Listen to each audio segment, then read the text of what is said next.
माझ्या गेवराई तालुक्यातील जमलेल्या तमाम मराठा बांधवांना माझा मानाचा जयश्वर.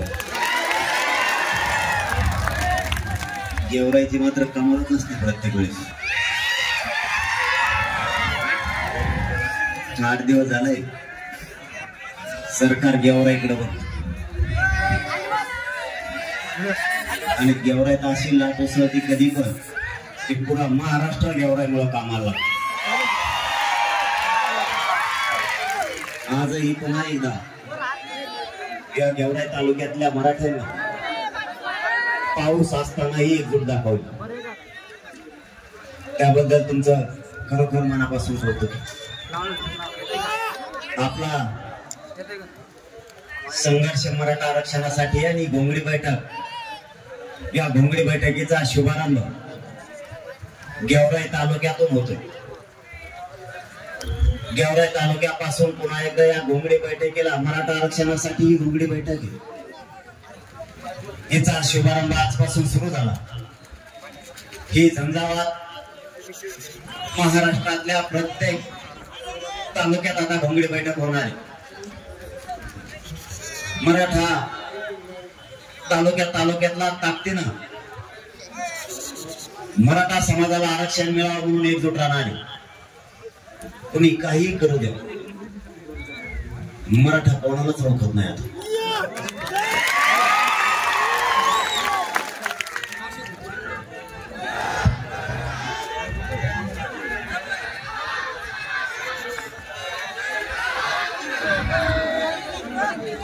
आता वेगळे षड्यंत्र आणि डाव आणले तरी मराठा हटला. मायबापावर रात्री चर्चा झाली. सरकारचे कॅबिनेट मंत्री अब्दुल सत्तार साहेब रात्री आले होते.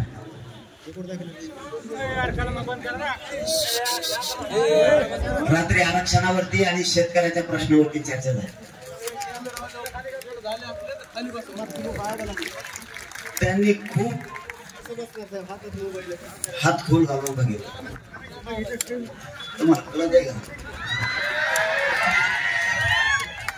ओली हिंदी में आणली ती,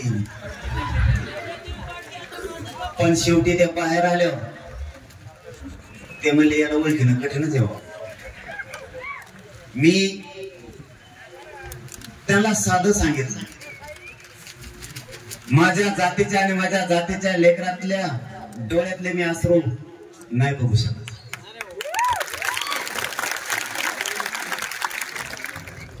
माझ्या समाजाला वेळोवेळी योगदान दिलं. मायबापासह मराठा समाज लेकर बाळा घेऊन रस्त्यावर आहे. त्यांचं योगदान मी जिवंत आहे तोपर्यंत व्हायला नाही जाऊ देणार. तुम्हीच उलट सरकारकडे जावं आणि देवेंद्र फडणवीस साहेबांना सांगा की काही करा पण मराठ्यांचं आरक्षण द्या. माझी तुमच्या वतीनं पुन्हा एकदा विनंती या सरकारला आणि देवेंद्र फडणवीस साहेबांना, उद्याच्या कॅबिनेटला तुम्ही चाललाय, देवेंद्र फडणवीस साहेबांना जाहीरपणानं सांगा की मराठ्यांचं आरक्षण द्या. तुम्ही किती गणित लावलं तरी मराठी तुमचं गणित चुकवल्याशिवाय सोडणार नाहीत.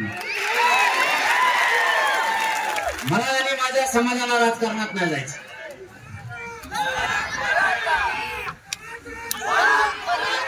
आमची इच्छा सुद्धा नाही राजकारणाकडे जायची.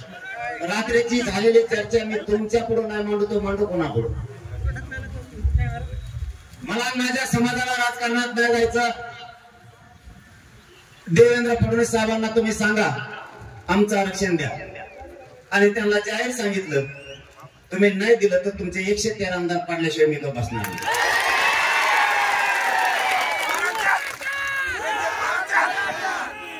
मी त्यांनाच प्रश्न विचारला, माझी चूक काय, आणि तुम्ही आरक्षण देणार नसाल तर माझ्या पुढे पर्याय काय.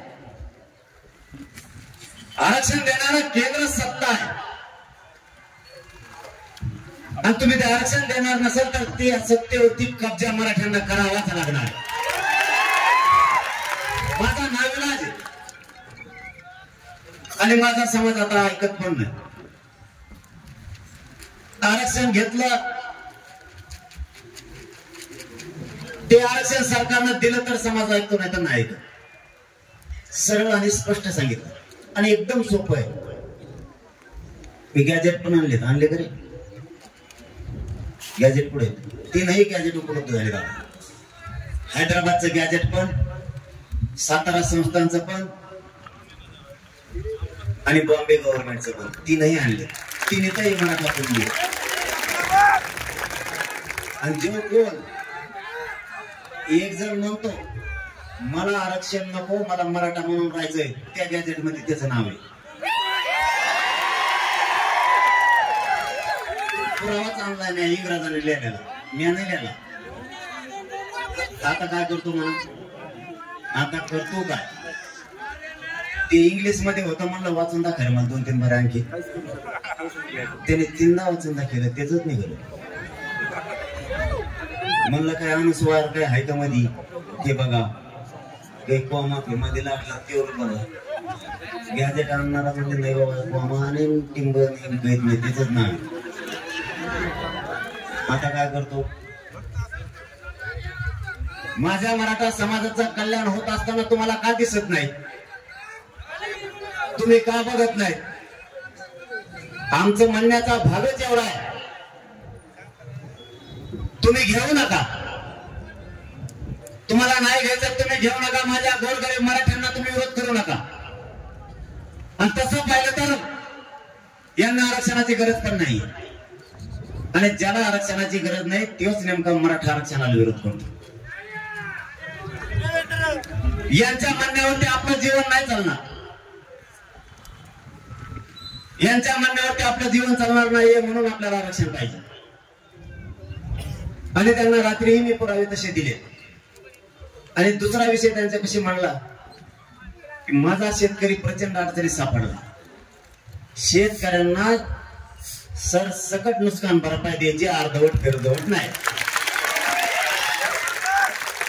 आणि त्या त्रुट्या, ते काय अडी अडचणी, ते कोणचं ई पाणी, तलाठी, मंडळ अधिकारी, हे लपड काय मला सांगू नका बाबा.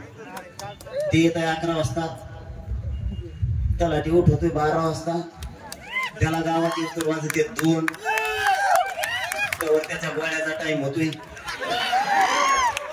ते 5च्या आत घरी जात आहे, मेला मग शेतकरी. ते लपड पाहिजे नाही म्हणून. आणि अरे हा तुम्हाला एक सांगत राहिलं, मी कृषी मंत्र्यालाच फोन लावला.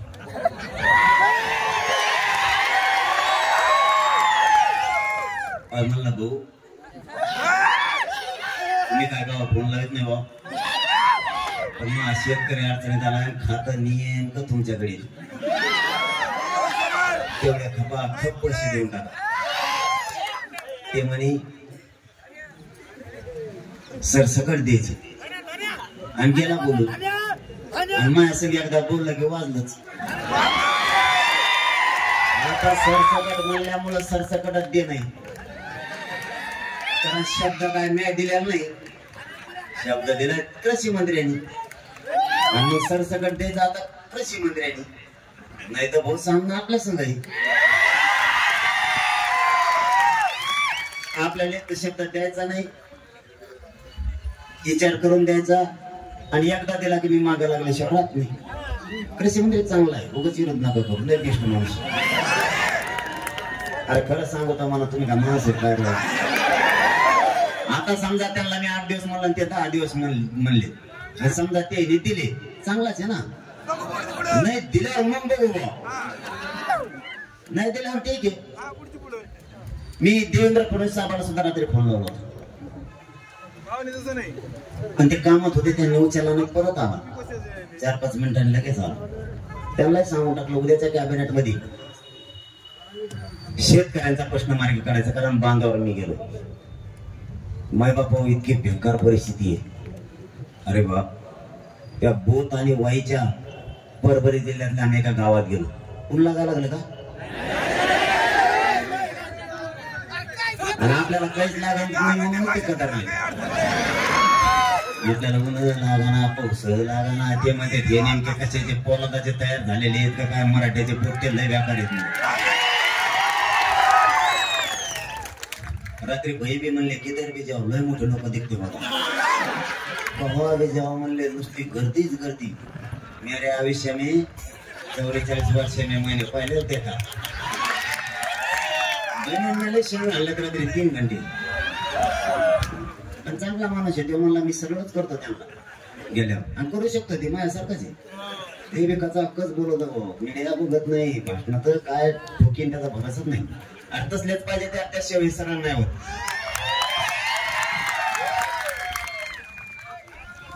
तेव्हाईला आपले करायचे पण अर्ज एक द्या ना अर्ज तुम्ही इतके दिले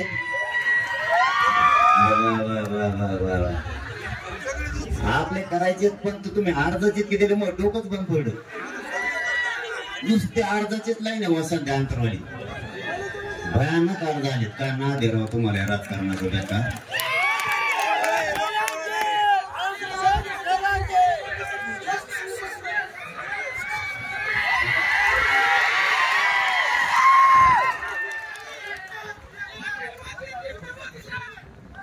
होईल होईल काहीतरी होईल काय देणार काहीतरी होईल नाही आपण महाराष्ट्रातला सगळा मराठा समाज बोलवणार आहे पण त्याच्यानंतर ठरवणार आहे सगळा महाराष्ट्र बोलवणार आहेत आपण त्याच्यानंतर ठरवणार पाडायचे तो उभा करायचं आणि म्हणून तर त्यांना मिळाला का आपण काय करणार आहे आपण 29 तारीख नेमली होती देवेंद्र फडणवीस साहेबांच्या लक्षात आलं मराठ्यांचा नेमका डाव काय ते आपण ओळखून तिथून पुढे करू आणि 29 थांब ना थोडं दिल्यावर दिसांना कोणाला द्यायचं काय करायचं लेखी द्यायचं ना ते नाही काय कोपराले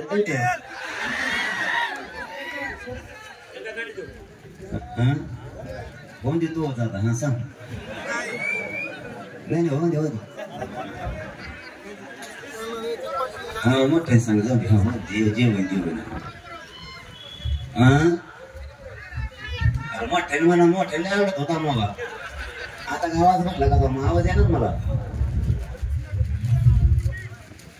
ते आता सांगितल्यावर नाही की इथं लगेच सुरू व्हायचं माझ्या मनात भुंगा टायमाला बरोबर सांगतो ना तुला फक्त उमेदवार पाहिजे ना दम धर थोडे दिवस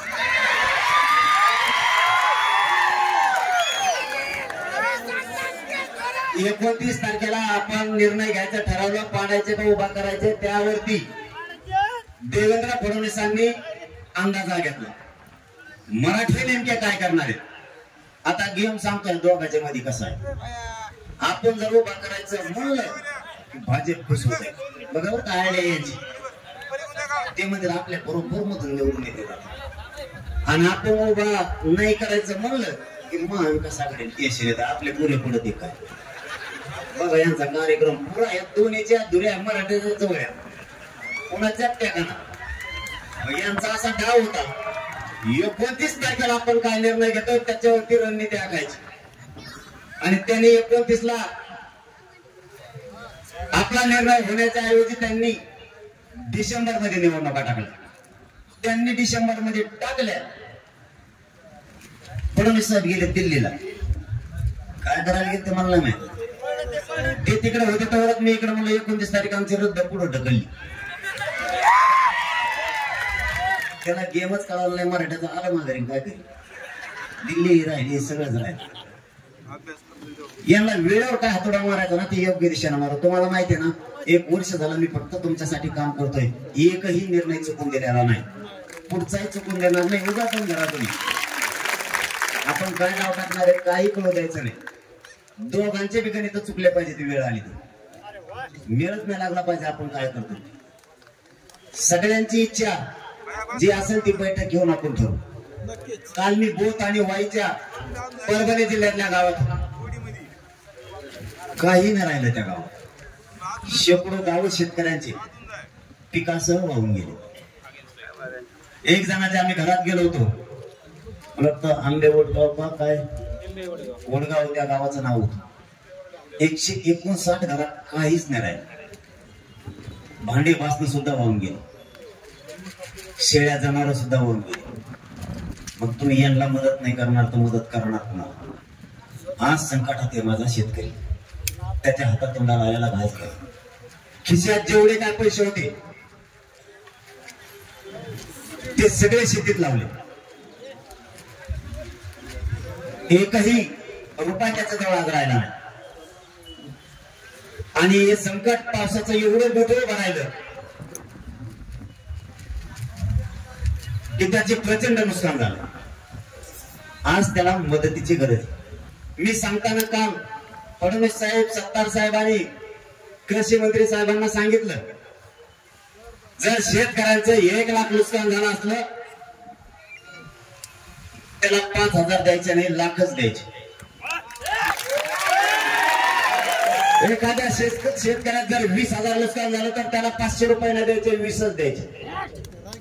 जर कुणाचं 10 लाख नुकसान झालं असलं तर त्याला 10 लाखच द्यायचे, आणि ते पण 8 दिवसाच्या आत. तुम्ही आज जाहीर कराल आणि 2 वर्षांनी देता, ते चालणार नाही. कारण मैदानात मी सुद्धा राहणारे शेतकऱ्याबरोबर बघतो. मला तुमचा शेतकऱ्यामध्ये जातीचा संबंध आहे आणि शेतकऱ्यांना कोणी जातीत तोलायचं नाही. या राज्याचा आणि देशाचा कणा शेतकरी. शेतकरी खचला नाही पाहिजे. आणि मायबापानं तुम्हालाही माझी विनंती, धीर सोडू नका. संकट किती पण येऊ द्या, टोकाचा पाऊल पण उचलू नका. तुमच्या समोरच्या संकट सगळ्याच्या लक्षात येत आले.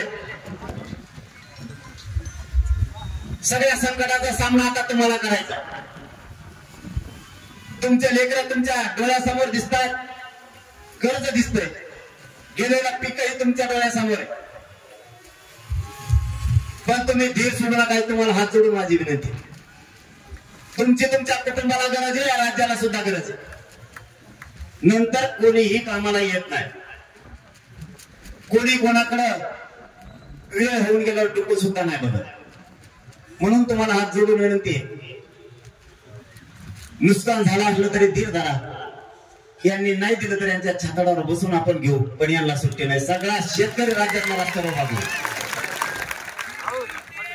आणि यांनी नाही दिलं आणि जर शेतकऱ्यांची पुन्हा फसवणूक केली, नुकसान भरपाई दिली नाही, अनुदान दिले नाही, पीक विमा दिला नाही, या निवडणुकीत त्यांचा एकही माणूस शेतकऱ्यांनी निवडून येऊ द्यायचा नाही. पुरेचे पुरे घरी पाठवायचे. जे आपले नाही त्याला त्याची आपल्याला गरज नाही. सामना यावेळेचा जबरदस्त होणार आहे. सगळ्यांचे डोळे मराठ्यांकडे लागलेले. मराठी काय करताय यावर या महाराष्ट्रातल्या राज्याची दिशा ठरणार आहे. कारण आपण एकटेच 50-55% आहेत. कोणाला किती वळवळ करू द्या, कितीही छगन भुजबळने ताकद लावली तरी त्याचा कार्यक्रम होणार म्हणजे होणार. ते तर बोलतच नाही आता.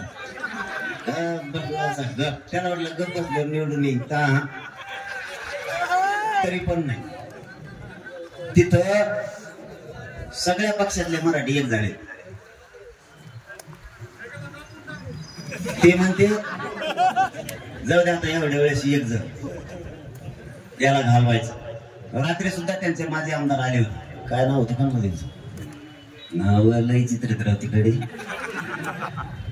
ते म्हणते ते सुद्धा खूप लावून धरलं होतं रात्री. त्यांनी फक्त मराठा आरक्षणाला विरोध केला आणि मराठ्यांना आरक्षण मिळू दिलं.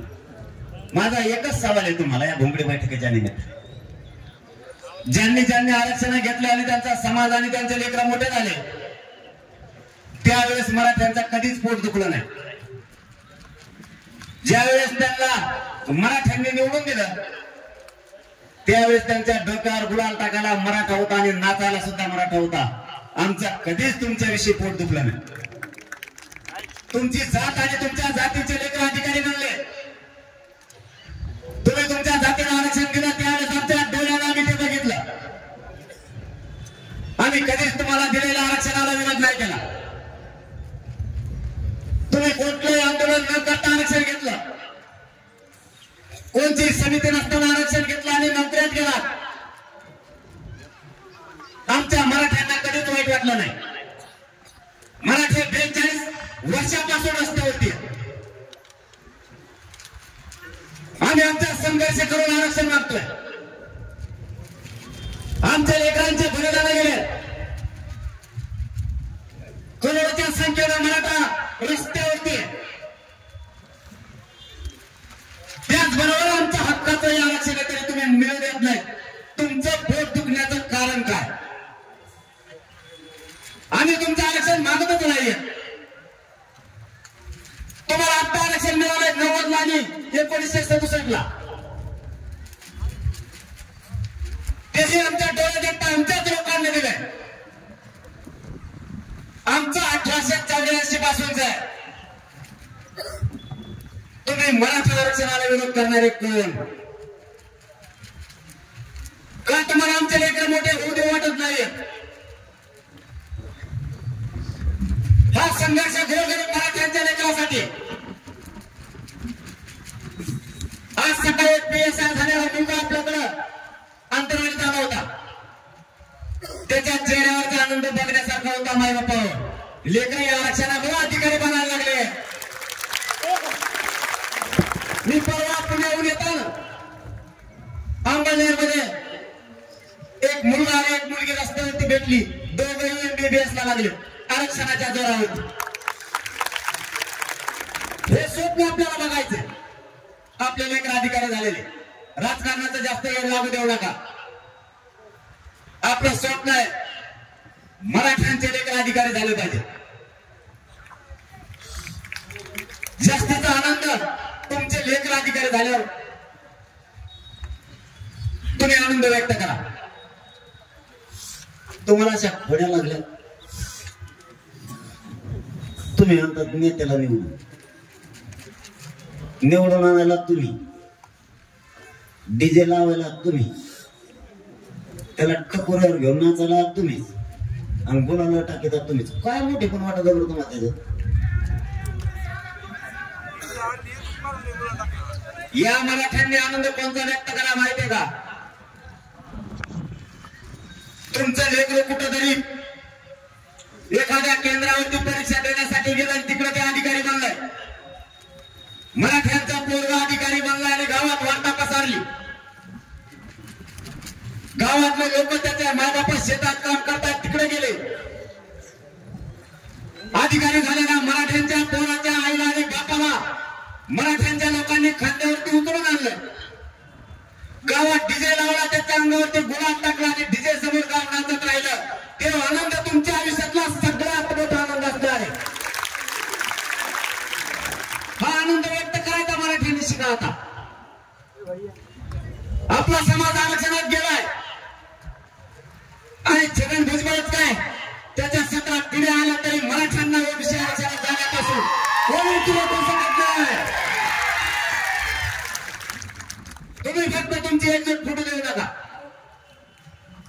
मराठ्यांच्या मनगटाला मनगट लावायची ताकद यांच्यात नाही. फक्त त्या वळणावरती मराठ्यांना जायचं नाही. मराठे जर त्या वळणावरती गेले तर पळायला सुद्धा जागा राहणार नाही. आपल्याला फक्त त्या विषयात जायचं नाही. शांततेतच मराठ्यांना मिळून जायचं. आता नवीन नाव सुरू केलाय. एक आमदार आहे बार्शीचा, संडास लागे. ते एका भाषणात म्हणला, मायला मी त्याचं सगळं विसरलो होतो बरं का, इमानदारी सांगतो. म्हणलं जाऊ द्या भाऊ, तिकडे एक आमदार आहे बघा कुणीतरी, माझी झाला देव त्यांनी पाळलाय. ते म्हणला देव लय बेकार आहे, त्याच्यात दाढीतून निवडून आलोय. आणि जर असं काही झालं मग मतदारसंघात 54,000 मायनस गेला आणि मी जर पडत मग संपलंच. जाऊ देवा म्हणलं. त्यांनी इतका भयान सांगितलं त्या माझ्या आमदाराविषयी, मला ना विरोधात गेलं कमी निघत नाही. त्याच्यामुळे विकास कसं सांगू.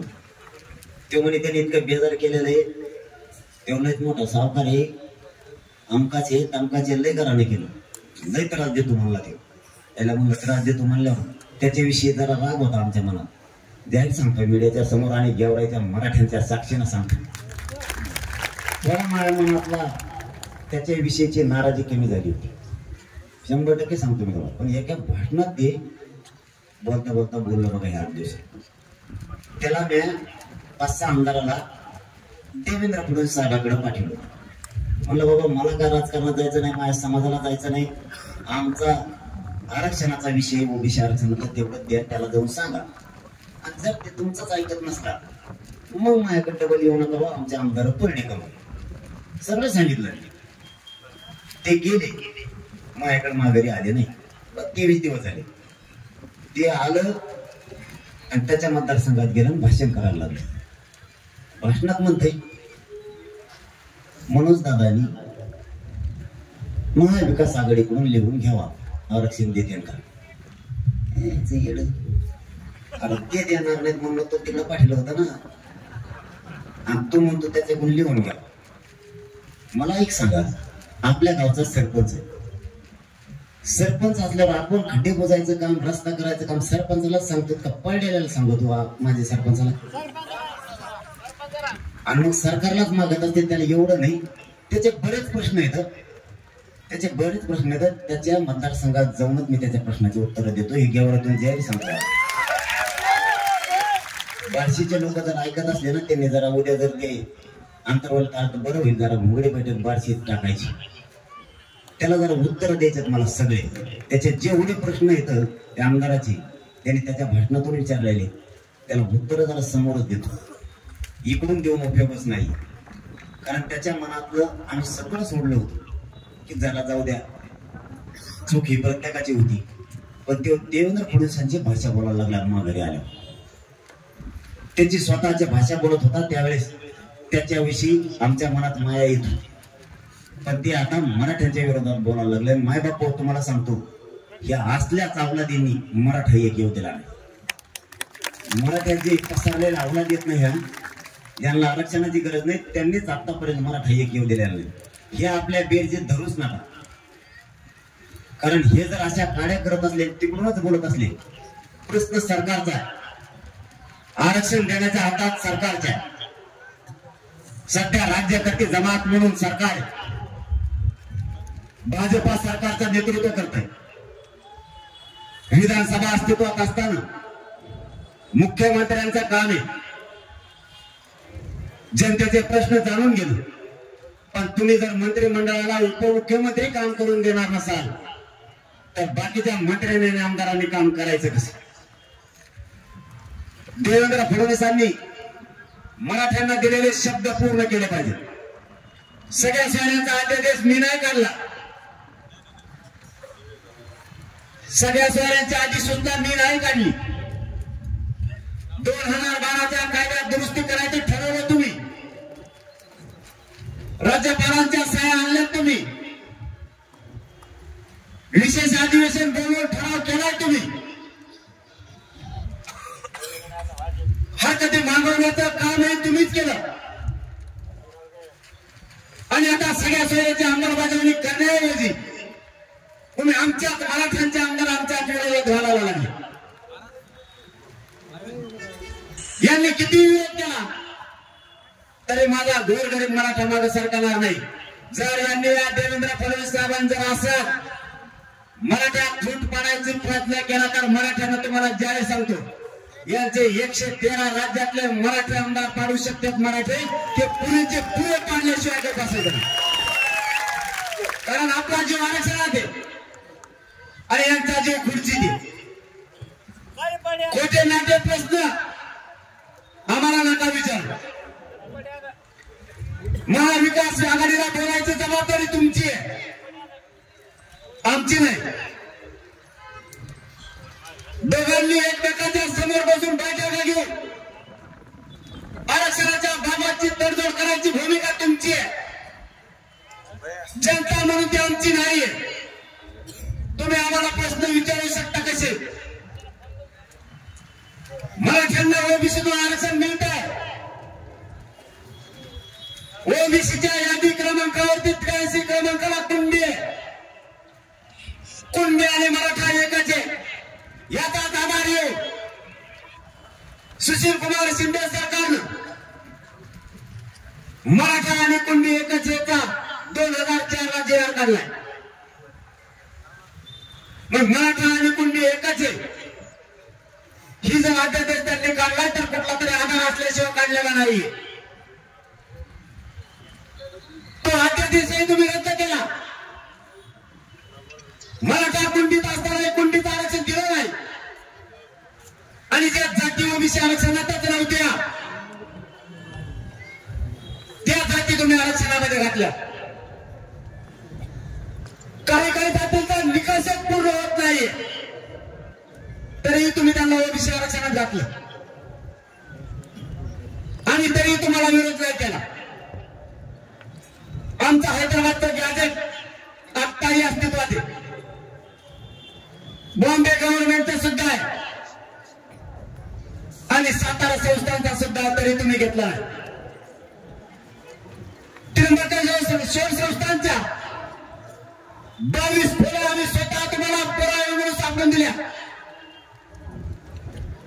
देवेंद्र फडणवीसांना आमचाच प्रश्न आहे.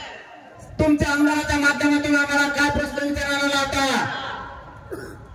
त्या पुराव्याचे काय झालं? मराठा आणि कुणबी एकच आहे याचा 2004चा अध्यादेश त्याचं काय झालं? मराठ्यांच्या 57 लाख नोंदी सापडल्या. ते सगळे प्रमाणपत्र तुम्ही वितरित का केले नाही? ज्यांच्या नोंदी सापडल्या त्यांच्या परिवाराला रक्ताच्या नात्याच्या लोकांना तुम्ही प्रमाणपत्र देण्यापासून का रोखलं? या भोंगडी माध्यम बैठकीच्या माध्यमातून या घेण्यात जमलेल्या लाखोच्या संख्येच्या मराठ्यांच्या माध्यमातून देवेंद्र फडणवीस साहेबांना आमचा प्रश्न आहे. आमच्या व्हॅलिडिटीला का थांबवल्या? एससीबीसीचं 10% आरक्षण आम्ही मागितलेलं नसून तुम्ही का दिलं? आणि ते दिलेलं असताना तुम्ही आमचं ईडब्ल्यूएस आरक्षण का रद्द केलं? मराठ्यांच्या पोरांच्या मुळावरती तुम्ही कशामुळे घालवायला लागला? गोरगरीब मराठ्यांच्या पोरांचा दोष काय? तुम्ही एससीबीसी आरक्षणाला 6 महिन्याची मुदतवाढ दिली. तुम्ही कुणबीच्या व्हॅलिडिटीला 6 महिन्याची मुदतवाढ का दिली नाही? फडणवीस साहेब, ज्या मराठ्यांच्या पोरांना आणि पोरींना ईडब्ल्यूएस मधून फॉर्म भरले त्यांचे अर्ज तुम्ही का रद्द केले? पोलीस भरतीतले पोरं तुम्ही का बाहेर काढले? आरोग्य विभागात ईडब्ल्यूएस मधून पोरांनी तुम्ही एससीबीसी आरक्षण देण्याच्या अगोदर फॉर्म भरलेले ते पोराचे अर्ज का रिजेक्ट केले? तुम्ही मराठ्यांच्या मुळावरती का घाव घालावा लागला? आरोग्य विभागाचा तुम्ही तसंच केलं. कृषी विभागाच्या भरतीत तुम्ही तसंच केलं. मराठ्यांच्या पोरांच्या भरती थांबवण्याचं काम तुम्ही त्यांना केलं. मराठ्यांच्या अधिकाऱ्यांच्या भरत्या तुम्ही का थांबवल्या? मराठा ओबीसीत गेलेला असताना कुणबी प्रमाणपत्राचा ऑप्शन का दिला नाही? सकाळी अंगणवाडी सेविकाच्या महिला आल्या होत्या अंतरवालीला. तिथं कुणबीचा आणि एससीबीसीचा ऑप्शनच नाहीये. फडणवीस साहेब, कोणतं आरक्षण तुम्ही मराठ्याला दिलंय? तुम्ही किती दिवस मराठ्यांना फसवणार आहे? तुम्ही आमच्याशी प्रत्येक वेळेस डावकार असताय. आम्ही तुम्हाला विरोधक मानला नाही, शत्रू मानला नाही. तुमचं कारण काय की तुम्ही प्रत्येक वेळेस मराठ्यांच्या पोरांना नोकऱ्यातून आणि ऍडमिशन मधून बाहेर करायला लागला? कित्येक तरी मुलींनी एससीबीसी आरक्षणाच्या अगोदर ईडब्ल्यूएस मधून प्रवेश घेतलाय. तुम्ही 2 वेळेस ते मान्य केलंय.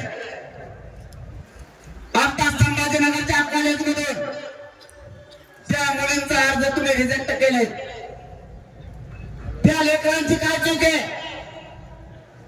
ईडब्ल्यूएस ज्यावेळेस अस्तित्वात होतं त्यावेळेस त्यांनी फॉर्म भरलेला आहे. तुम्हाला मराठा सोडून दुसरे दिसतच नाहीत काय?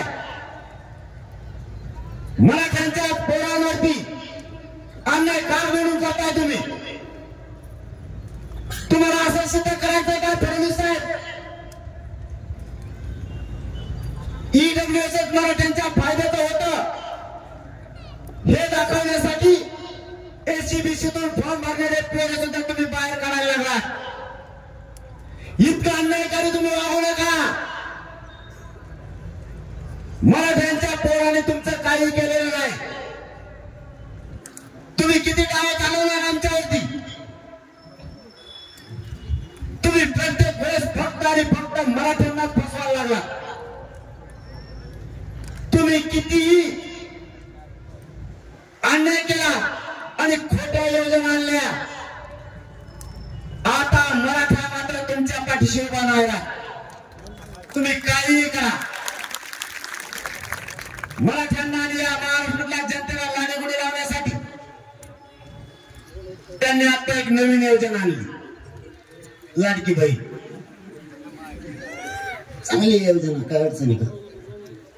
पैसे आपले. इथे बिस्किट पुडा जरी घेतला ना तरी टॅक्स जातो, जीएसटी. पेन घेतला तरी पैसेच आपले. कचा कच घ्या, तुम्हाला काय करायचे? चांगली योजना, पैसे घ्यायचे चांगली. पण देवेंद्र फडणवीस साहेब एका प्रश्नाचं आज उत्तर द्या. ज्या लाडक्या बहिणीला तुम्ही 1500 रुपये दिले, तिच्या लेकराचं म्हणजे तुमच्या भाषेचं शिक्षणच थांबलंय. जरा आरक्षण देता का तेवढं? आणि दाजीचा फेसपाडा काम करू करू बांधा त्याचं काम. दाजीचं पिकालाच भाव नाही. तुम्ही लाडक्या बहिणीला 1500 दिले, पण दाजी बांधावर बेजार झालाय. त्याच्या मालाच्या भावाचं काय? दाजीला जर एखाद्या बार रूम न उचललं तर लय बेकार होईल फडणवीस. आणि एखाद दिवस मी हे सगळे दाजी मोबाईल घेऊन येणारे, भाचे घेऊन येणारे मामाकडे. मामा बी देण्यासारखा पट्ट चलाच एकदा मुंबईला. दाजीच्या मालाला भाव देतो का? पिकाला भाव नाही. लाईट रातची देत ते 50 बारे लाईटच जाते. रानात गेलं की येते, घरी आला की लगेच जाते. असली लाईट. त्याच्यात मोटर पाणी सोडली ती शेण टाकू टाकू चालू करायला लागते ती मोटर. तुम्हाला व्यथा नाही कळायच्या फडणवीस साहेब शेतकऱ्यांची. तुम्ही लाईट देणार, मालाला भाव देणार, संपूर्ण कर्जमुक्ती करा तुम्ही शेतकऱ्याची. तुमचं काहीच नको आम्हाला, संपूर्ण कर्जमुक्ती करा. लाईट द्या मराठवाड्याला आणि विदर्भाला, कायमचं पाणी द्या. आम्हाला काहीच नको आणि मालाला भाव द्या, तेवढा दुधाला लाईट द्या. तुम्ही ज्याच्यात पाणी टाकीतात ना ते पाणी माग झालं आमच्या दुधापाशी. तुम्ही कशात टाकीत राहची म्हणला मी पण टाकी देत पाणी राहची. ते पाणी महाग झालं पण दूध काय महाग होईना. तेवढ्या दुधाला भाव द्या. ते नाही चिल्लर काम करते. आणि तुम्ही सुद्धा भावनी फत जाऊ नका. वेळेवर कसल्या योजना आणल्या त्या काय आपल्या आयुष्याला पुरणार नाही. आता ते नवीन योजना आणणार आहे. दिवाळी जवळ आली, आनंदाचा शिरा. ती डाळ 1 किलो भर देते, सगळे भुंगी लागलेली.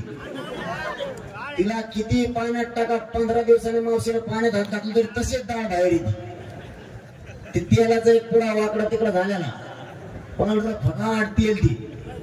आपल्या ते मावशी इतके विचित्र आहेत. ते तेल कडे टाकी द्या, सगळं सरपंच संपदा वापर तेल तेल पिवळं होत नाही. मग काय देवेंद्र फडत्यात वंगण टाकी द्या का काय करतो कोणाला? अरे काय नादी लावते राव. तेवढं तर बांधावर पाडेल शेतकऱ्याचं. आमचं त्याने आयुष्याकडे जाणार नाही. आम्ही तुम्हाला आयुष्याच्या सुविधा मागतोय त्या द्या. तुम्ही आम्हाला काय देऊ नका. आमच्या लेकराला आयुष्याचं आरक्षण द्या. हेच मराठ्यांचे लोक तुम्हाला डोक्यावर येऊन असतील. नसता खाली आपल्याला सुद्धा मागत लागणार आहे. तुम्ही आमच्या शेतकरी मायबापाला त्याच्या पिकाला भाव द्या. पाणी उपलब्ध करून द्या, कायमची 24 घंटे वीज द्या. कधीच माझा शेतकरी मायबाप आत्महत्या नाही करू शकत. तुम्ही हे चिल्लर देता कशाला? आम्हाला आमच्या आयुष्याचं पाहिजे केलं. आम्ही का स्वप्न बघू नये? शेतकरी मराठ्यांनी त्याचा पूर्ण अधिकारी व्हावं, IPS IAS दर्जाचा अधिकारी व्हावं, का स्वप्न बघायचं नाही? मुंबई सारख्या ठिकाणी माझा महाराष्ट्रातला मराठा समाज गेलाय. त्याने आयुष्यभर हमालीच करायची का? रिक्षा चालवणाऱ्या मराठ्यांनी नाही स्वप्न बघायचं का? जीप ट्रॅक्टर चालवणाऱ्या मराठ्यांनी त्याचा लेकरू अधिकारी व्हावं स्वप्न नाही बघायचं का? नोकरीच्या क्षेत्रात असणाऱ्या मराठ्यांनी त्याचं लेकरू त्याच्यापेक्षा मोठ्या पदावर जावं हे स्वप्न नाही बघायचं का? आम्ही नेमकं केलंय काय? तुम्हाला आम्हाला त्या प्रशासनामध्ये जाऊ द्यायचं नाही. मराठ्यांनी जे राज्य जगवले, सत्ताधारी सुद्धा जगवले, राजकीय पक्षाचे सगळे नेते मराठ्यांनी जगवले. तुम्ही आमच्या लेकराच्या मुळावर का उठलाय? फडणवीस साहेब, आमदार अंगावर घालू नका.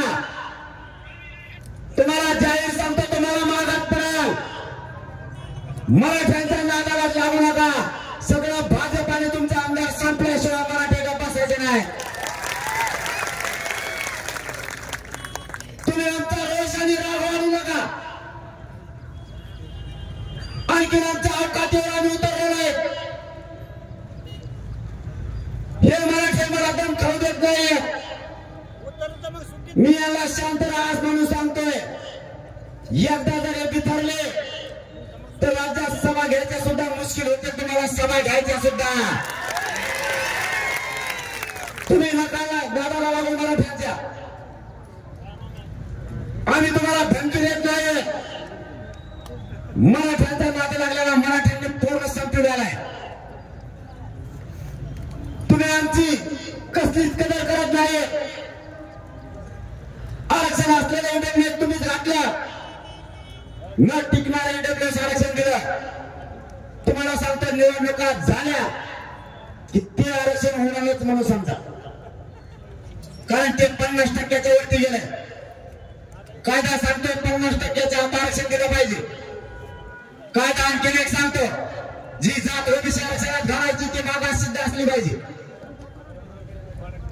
कमिशनला जी आता समिती नेमली होती शिंदे साहेबांची, सुकरे साहेबांची, तिने मराठ्यांना मागास सिद्ध केलं. मग सरकारनं मराठ्यांना 50%च्या आत घालण्याऐवजी 50%च्या वरती आरक्षण दिलं म्हणून ते टिकत नाही. हे फक्त निवडणुका होईपर्यंतच राहणार आहे. मग ते जर आरक्षण गेलं, आपल्या पोरांनी करायचं काय? म्हणून आपल्याला आपल्या हक्काचं ओबीसीतलं आरक्षण पाहिजे. ते आपल्याला मिळवायचं. देवेंद्र फडणवीस साहेब, तुम्ही पुढच्या काळात तरी मराठ्यांचे प्रश्न मार्गी लावायच्या कामाला लागा. मराठ्यांच्या विरोधात जायचं काम करू नका. नसता मराठी निर्णय घेणार पाडायचे का उभा करायचे. आणि एकदा जर निर्णय झाला तर मग मराठीने माग लोकसभेला एकदा कचका दाखिला. लय बेकार येत राहतो. मी नुसतं पाडाच म्हणून होतो. मी नाव बी नाही घेतो. कोणच राईटच कार्यक्रम केला तुम्हाला माना म्हणून. तुम्हाला देवेंद्र फडणवीस साहेब, मराठ्याच्या नादी लागणं सोपं नाही. मी नुसता पाडा म्हणलं तर यांनी इतकं पाडिलं. आता घेणार आहे मी नाव. उभा करणाराचं किंवा पाडायचं दोन्हीपैकी एक नाव घ्यावंच लागणार आहे. त्या टायमाला मग लय अवघड होईल. 1 जणाचा प्रत्येक मतदारसंघात मराठी 1 लाख आहेत, 1.5 लाख आहेत. 90,000च्या खाली महाराष्ट्रात एक 22-23 मतदारसंघ सोडले तर सगळीकडे या संख्या नाही. आणि तुम्हाला 60-70 हजाराचं लेट तोडणं सोपं आहे. राखीव मतदारसंघात प्रत्येक मतदारसंघात 70 हजारापेक्षा जास्त मराठ्यांचा मतदार. यावेळेस सगळे राखीव आपल्या विचाराचे मराठ्यांनी काढायचे. 48चे 48 बाहेर निघले पाहिजे. मराठ्याच्या मताशिवाय राखीवला सीटच निवडून येऊ शकत नाही. आणि मराठ्यांच्या मताचे लीड तोडणं एवढं सोपं नाही. एक जणाची 5 हजाराची लीड तोडताना एवढा फेस पडला होता. मराठ्याचा कचका सोपा नाही म्हणून मी सांगत होतो आमच्या नादी लागू नका. उगाच दवशी ते काम धामाचे. अरे मराठ्यात ताकद माहित नव्हती भाऊ, आता शिकणीच झाली मराठीची ताकद काय. आष्टी पाटोदा शिरोळ मतदारसंघात 1,67,780 एकटा मराठा. एकटा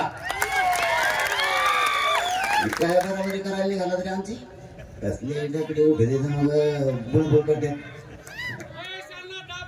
टेका खाली टेका खाली टेका खाली टेका. 9चा टाइम नाही झाला आणखी. टाइम झालं 9च्या पुढे मला असं भेव वाटत राव. अरे तुम्हाला सांगतो किती येड असो माणसाला. एक जण टाईट झाल्यावर माझ्याकडे 11 वाजता. त्याच्या ध्यानातच नाही राहिलं दिवसभर आपण अर्ज दिला नाही आला म्हणून. उमेदवारी अर्ज घेऊन आला आणि तराट झाल्यावर आला. त्याच्या तवा ध्यानात आलं की आपण उमेदवारीच मागितली नाही. कणाकानच अंतरवली लागलं.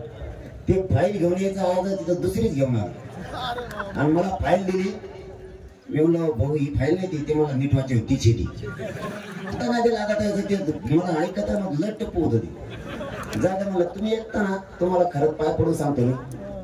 आपला समाज लय मोठा होईल. प्रत्येक भाषणात सांगतो मी फक्त आपल्या जातीला आपल्या जातीच्या लेकराला आयुष्याचं आरक्षण द्या आणि मराठ्यांनी व्यसनापासून लांब जा. आपल्या जातीची कोणीच प्रगती रोखू शकत नाही. असे लुटी देत नाही. 9च्या पुढे कार्यक्रम घ्यायचा म्हणलं टेन्शनच येतो. त्या दिवशी नेमकं ही होत ती श्रावण संपल्याला आणि इकडे सप्त्याला गेलो बीड जिल्ह्यात. इथून तिथून तेच भेटले मला जास्त. फोटो काढितो माया गळ्यात रुमाल टाकायचा तर माझ्या टोकून घेतो.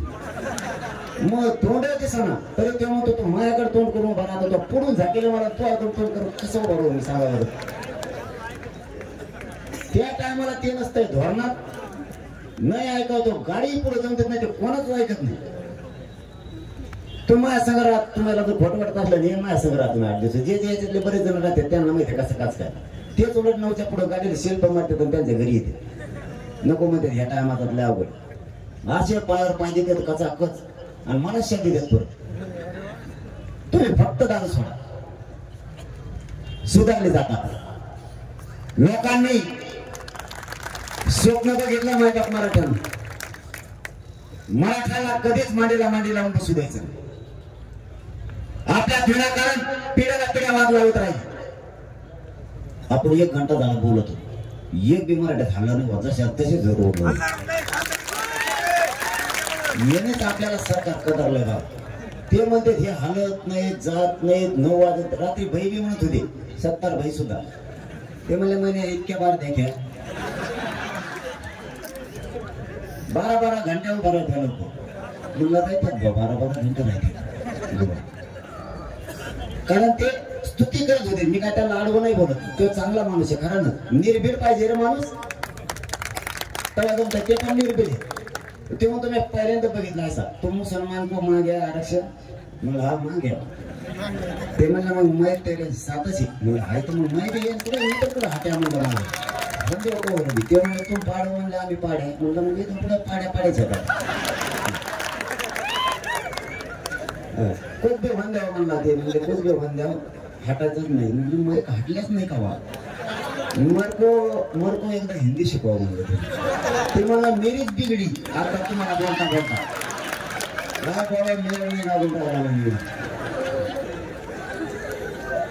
परेशान होतो आणि गेले बी. कारण ते मग ते नंतर मराठी जोडायला सुरू केली त्यांनी. ते आपल्याला जमवतं. इंग्लिश हिंदीचं मग ते पणच बसा ना काय करा. नाही एक माणूस आणला होता हिंदी शिकायला. ते होता अँकर. त्याच्या आधी चांगलं चालली होती नोकरी बिकरी हिंदी बी चांगली चालली होती. मला शिकायच्या नादात ते शिकूनच गेलं. ते माझ्या पाय पडलं वाटते म्हणे मी तुम्हाला हिंदीने शिकित म्हणजे हायती नोकरी तर न्याय करे राव म्हणे लय राव ठेवला. आणि खरं सांगतो तुम्हाला, आपल्याला राजस्थान, मध्य प्रदेश, हरियाणा, दिल्ली, गोवा, गुजरात इथल्या मराठ्यांचं आमंत्रण आहे. मी हिंदी शिकलो की त्या राज्याचा कार्यक्रम केला म्हणून सांगायचं. गुजरातचे पटेल कार्यक्रम लावणार 15-16 लाख मराठी, गोव्यातले मराठी, बिहार, दिल्लीतले मराठी, मध्य प्रदेश, राजस्थानचे मराठी सगळे कार्यक्रम लावले. पण मला सुतच बसा, ते इकडे आले की बोलत हिंदीत आणि मी बोलतो मराठी. आमच्या मध्ये एक सांगायला ती सरपंच, ती अर्धा ढिला पाडला, ती सांगायला मी मराठी टिकून बोलत की त्याला हिंदी सांगतो. आता शब्दाचा अर्थ काय व्हाया त्याला मेळ लागला, असा मेळ होका लागला. त्यामुळे तिकडचे लोक यायचे एकत्रले. आता त्यांना आम्ही काय म्हणत काहीच कळलं नाही. याला काय मी सांगितलेली मराठी कळते, हिंदी काय सांगतो त्यांनी सांगितलं याला मला सांगता येत नाही. याची हिंदी माझ्यासारखीची अर्धवट गुतेल गुतेल गुतेल म्हणजे पळत पळत चालली. यांचा असा कार्यक्रम लागतोय ना भयानक. आता तर अमेरिकेतच चालली 4-5 दिवस झाले. मग फोटो टाकेला आणि ते मोदी साहेब का तिकडे जाणार आहेत. तिथं जे पटेल मराठी सगळे एक झाले. ते म्हणते सभाच नाही म्हणून काय सभे काय म्हणलं का नाही तिथे जमते ते काहीतरी त्यांनी तिकडे सगळा गोंधळ सुरू केला. मराठी इतके जागे झालेत ना, मला खरंच गर्व वाटायला लागला मी माझ्या या मराठ्यांच्या जातीत झाले. इतकं भयानक मराठी ताकदीने एक झाले सगळ्या क्षेत्रातले. मुंबई पुण्याला आपण गेलो त्यावेळेस मोठमोठ्या महालात फ्लॅट मध्ये मोठमोठ्या बंगल्यात राहणारे मराठी सुद्धा चहाची कॅटली घेऊन आपल्या मराठ्यांना चहा वाटत असतात होते. हे कधीच आंदोलनात येत नव्हते. वकील असू द्या, पोलीस असू द्या, महसूल मधले मराठ्यांचे अधिकारी असू द्या, शिक्षक असू द्या, कोणत्याही वर्गातला असू द्या, आपले बिल्डर असू द्या, कॉन्ट्रॅक्टर असू द्या, सगळ्या राजकीय पदावर असणारे मराठी असू द्या, सगळे एक झाले. तुम्हाला आणखीन एक सांगायचं राव, गेवरातूनच सांगतो, गेवरातल्या मराठ्यांना आणि महाराष्ट्रातल्या सुद्धा आपल्या अधिकाऱ्यांना प्रचंड त्रास दिला जातो. आपल्या अधिकाऱ्याने जर काम केलं नाही त्याला हे डायरेक्ट म्हणजे तो मराठी काय म्हणून करीत नाही का, तिथं जातीचा काय संबंध. जर त्या कायद्यात बसतच नसलं ते कुठून करीन, हे असले शब्द काढून त्यांना वेटीस धरलं जातं. आपण कधीच त्यांच्या अधिकाऱ्याला म्हणत नाही तू त्या जातीचा आहे म्हणून आमचं काम करीत नाही का, कारण मराठ्यांवर तिथे संस्कारच नाहीये दुसऱ्याच्या अधिकाराला त्रास द्यायची. तुम्ही आमच्या अधिकाराला त्रास का देताय. मराठ्यांना माझी विनंती, इथून पुढे आपल्या कोणत्याही क्षेत्रातला मराठ्यांचा अधिकारी, शिक्षक कुठलाही असू द्या, डॉक्टर असू द्या, वकील असू द्या, कोणीही असू द्या, मराठ्यांनी त्याच्या पाठीशी ताकदीने उभा राहायचं इथून पुढे. आणि आता मोठमोठे अधिकारी सुद्धा मला येऊन भेटतात. मी 1 महिन्यापूर्वी हा विषय मांडला होता. आम्ही सोबत हे तुमच्या फक्त सांगत चला. आता अधिकारी सांगायला लागले तुम्ही नुसते म्हणलात तेवढं तरी आमचा त्रास कमी झाला. मी सांगायची सुद्धा गरज नाही राहिली. म्हणतच नाही आता कोणी आम्हाला तो मराठ्याचा. हे बघा, आपल्याला आपले घराने जगवावे लागणार आहे. हे सुद्धा विषय तुमच्या डोक्यात असू द्या. आता आपली गेवराई तालुक्यातली घोंगडी बैठकीत तुम्ही घेऊन तिचा शुभारंभ करून यशस्वी केली, त्याबद्दल तुमच्या चरणी मनापासून नतमस्तक होतो की आता गेवराई तालुका ऐकून सांगा. फक्त एक सांगतो, जाता जाता माझी तुम्हाला एवढीच विनंती आहे, आता उभा करायचे का पाडायचे ही बैठक आपण निवडणुकाच्या तारखा जाहीर झाल्याच्या नंतर 4 ते 8 दिवस अगोदर घेणार आहे. सगळ्यांनी ताकदीनं काम सोडून माता मावल्या सह तिथे यायचे. पण जर का उभा करायचं ठरलं तर तुम्हाला जाहीर सांगतो उमेदवार एकच दिला जाणार, पण मराठ्यांना हरवू द्यायचं नाही ही जबाबदारी तुमच्या खांद्यावर. माझा मराठा हरला नाही पाहिजे. आपण राजकारणासाठी एक आलेलो आहे, आपण समाजाला मोठं करण्यासाठी एक आलो. त्यामुळे जर मराठ्यांनी उमेदवार दिला तर तिथं तुमची आणि माझी किंमत जाणार नाहीये, माझ्या मराठा समाजाची इज्जत जाणार आहे. म्हणून माझी तुम्हाला शेवटी जाता जाता हात जोडून विनंती, जर उमेदवार द्यायचं ठरलं तर माझा मराठा हारू देऊ नका, ही तुम्हाला हात जोडून विनंती आहे. दुसऱ्यांचा हसू घेऊ नका. माझ्या मराठ्यावरती कोणी हसतील, त्याला हिरवतील, त्याचा अपमान होईल, असे शब्द वापरायला संधी कोणाला देऊ नका. जर उभा करायचं ठरलं तर मराठ्यांना हरवू द्यायचं नाही. जसं तुम्ही ताकदीनं पाडलं तसं ताकद दाखवून निवडून आलो मराठ्यांनी. आणि जर पाडायचं ठरलं असं पाडा, पुन्हा 5 पिढ्यात उभाच नाही राहिलं पाहिजे. मराठ्यांची शक्ती कमी होऊ द्यायची नाही. काय निर्णय होईल तो तिथं होईल. पुन्हा एकदा जाता जाता सांगतो की घोगडी बैठकीचा शुभारंभ गेवरा तालुक्यात तुम्ही यशस्वी केलाय. आणि आता प्रत्येक मतदारसंघात 288 मतदारसंघात या घोगड्या बैठका होणार आहेत. आपण प्रचंड संख्येने जमून ही घोगडी बैठक यशस्वी केली, त्याबद्दल या गेवरा तालुक्यातल्या सगळ्या मराठा समाजाचं मनापासून आभार मानतो आणि कौतुक करतो आणि थांबतो. धन्यवाद. जय शिवराय. सर्वांनी जागेवर थांबायचे, कमी घाई गडबड करू नका. दादा या ठिकाणी